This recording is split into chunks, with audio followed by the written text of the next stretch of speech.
BDR হত্যাকাণ্ড নিয়ে আমরা আশা করে মহামান্য কোর্টে এসেছিলাম।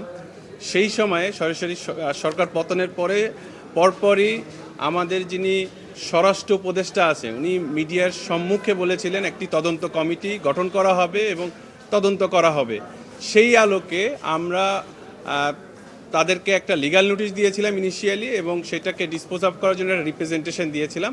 মহামান্য কোর্ট ওই রিপ্রেজেন্টেশনটাকে নিষ্পত্তি করার নির্দেশ দিয়েছিল। প্রথমত গত যেই ধার্য তারিখ ছিল, ধার্য তারিখে ওনারা ডেপুটি অ্যাটর্নি জেনারেল এবং অ্যাসিস্ট্যান্ট অ্যাটর্নি জেনারেলের মাধ্যম দিয়ে জানালেন যে কমিটি প্রাথমিকভাবে গঠন করা হয়েছে। তারপরে বললেন যে কমিটি গঠন করার জন্য আইন মন্ত্রণালয়ের ভেটিংয়ের জন্য গিয়েছে।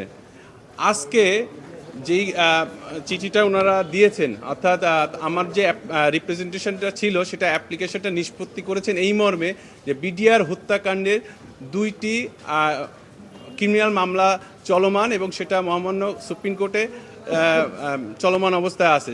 সেই কারণে তারা এই মুহূর্তে কোনো তদন্ত কমিটি গঠন করতে পারবেন না মর্মে একটি চিঠি ইস্যু করেছে, যেটা সরাসরি স্বরাষ্ট্র উপদেষ্টার যে কথা সেই কথার সাথে সাংঘর্ষিক বলে আমি মনে করি।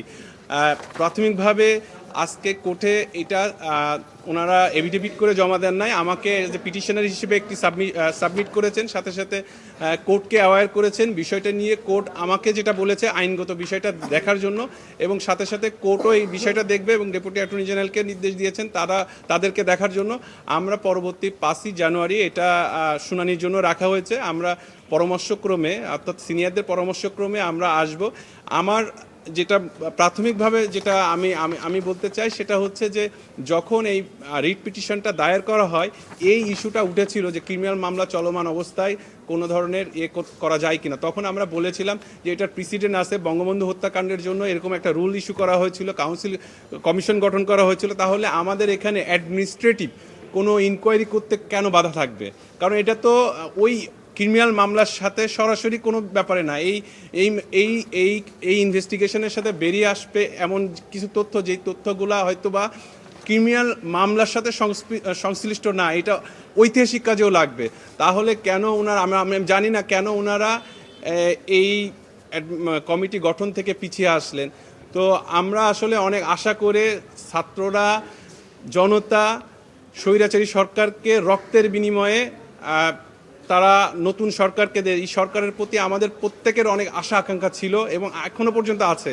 তবে এই আশা আকাঙ্ক্ষার যে পরিমাণটা সেটা কমতে শুরু করেছে তাদের অ্যাক্টিভিটিসের কারণে। আমার মনে হচ্ছে স্বরাষ্ট্র মন্ত্রণালয় সরাসরি বলেছে যে 2টা মামলা পেন্ডিং আছে, অর্থাৎ ক্রিমিনাল 2টি মামলা পেন্ডিং আছে এবং চলমান আছে।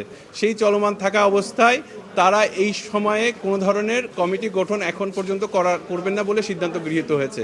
কিন্তু যদি এটা হয়ে থাকে, স্বরাষ্ট্র উপদেষ্টা তিনি হচ্ছে সরকারকে রিপ্রেজেন্ট করে, তিনি কিভাবে বললেন জনসমক্ষে যে আমরা তদন্ত কমিটি গঠন করার জন্য আমরা করছি, এটার কাজ শুরু করছি, এটা তো সরাসরি সাংঘর্ষিক। শুধু এটা না, মহামান্য কোর্টে কিন্তু গত ওরালি বলা হয়েছে যে কমিটি গঠন করা হয়েছে, এটা ভেটিংয়ের জন্য গিয়েছে আইন মন্ত্রণালয়।